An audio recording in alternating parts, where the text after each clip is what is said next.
Hi, Lenore here, and this is an opportunity for you to hear me and watch me work through a problem. Specifically, a problem similar to this will be on your final. So we have the stockholder equity accounts. This is the beginning balance right here, and we need to journalize these items right here. All right, let's jump in. So we're going to issue 3,000 shares of preferred stocks, 6.5%, $75 par. The market price is $135. We're told how many were authorized. So here we go. We're just interested in the stock sale. So when a company sells stock or issues stock, they receive cash. And the amount of cash they receive is the number of shares multiplied by the market price, which is $135. The next is a credit, and that's to the type of stock that it is. In this situation, it's preferred stock. And again, number of shares multiplied by, this time, par. And then any additional amount is called additional paid-in capital, and that is the difference between the market share and par. So we use the account called APIC, and you're welcome to abbreviate that. We need to indicate that that additional paid-in capital is for preferred stock. And to calculate this, again, number of shares multiplied by the difference between the market less par. And as you can see, these two items added up equal this sum amount right here, 40500, which corresponds to that. Now I'm going to put in make it a little easier for you to read, put in those 1,000 separators. Okay, so issued preferred 3,000 shares, preferred stock. All done with A. Now we're moving to B. B, we issued 8,000 shares of common stock. $9.50 is the market price. Par was indicated up here, $3. So let's do that one. Again, we receive cash. Number of shares, 8,000 multiplied by the market price. The credit is to common stock. If I could spell. There we go. Again, number of shares, 8,000 multiplied by par, which again is $3. Additional paid-in capital is going to be the difference between the market price and par. So you can see typing is not my best skill. Whoops, not 3,000, 8,000. Multiplied by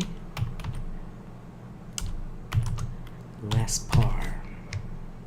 There we go. So again, always double check that the two credits match, and if you haven't used Excel, they give you the sum right down here. So now we need an explanation. 8,000 shares, common stock. Now we're on to C. Now when a company purchases their common stock or even their preferred stock on the market, meaning they go to the stock market and purchase it just like an investor, it becomes automatically, like magic, treasury stock, because now the company owns their own stock. Treasury stock is a contra equity account, so it increases with a debit. So in this situation, we're going to debit treasury stock. And number of shares multiplied by the market price, which is $10 per share. And here we just pay for it, so it's a credit to cash. Again, there is no additional paid-in capital yet because they're just purchasing it.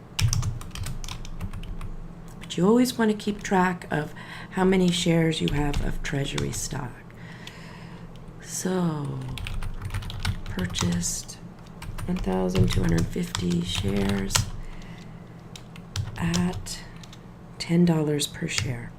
The reason why the market price for treasury stock is so important is that every time you have a transaction with treasury stock, the amount that you're going to use, the dollar amount, will always be this purchase price of $10.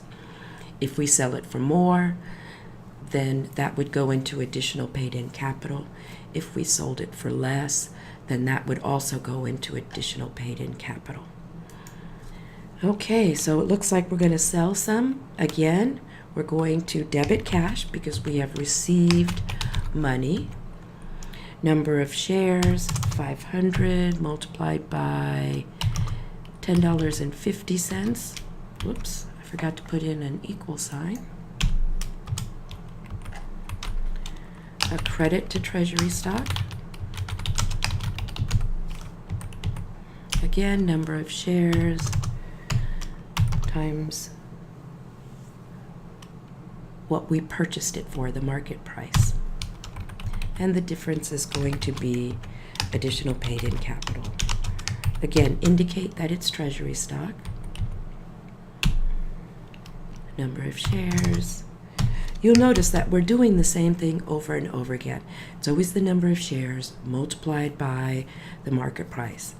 Always the number of shares multiplied by par. Always the number of shares multiplied by market price less par. So if you can just remember, we're doing the same thing over and over again. It's not different for the shares of stock. So put in my parent. There we go. Sold 500 shares at $10.50 per share. I've got to tell you, it's difficult speaking and using Excel at the same time. So we're now already at E. E sold 250 shares of the remaining treasury stock for $12 per share. Exactly what we've done before. Debit to cash. Number of shares, 250, multiplied by the market price. Credit to treasury stock.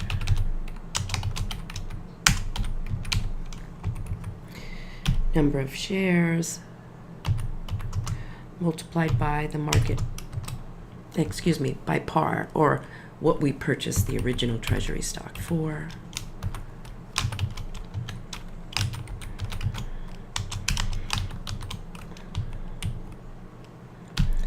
Here we go, number of shares multiplied by what we're receiving, $12 less what we paid for it. Voila. So, there we go. We're all done.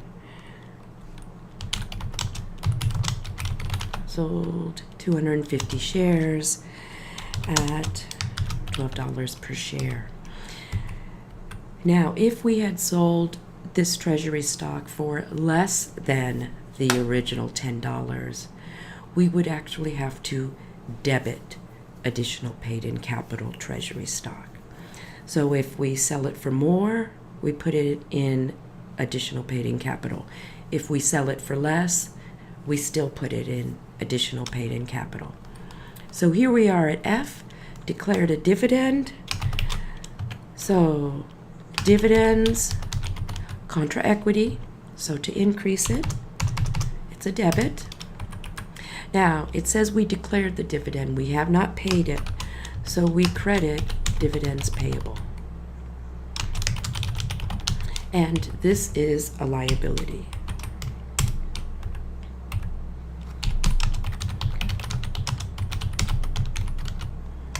There you go. So that is the number one required, A through F.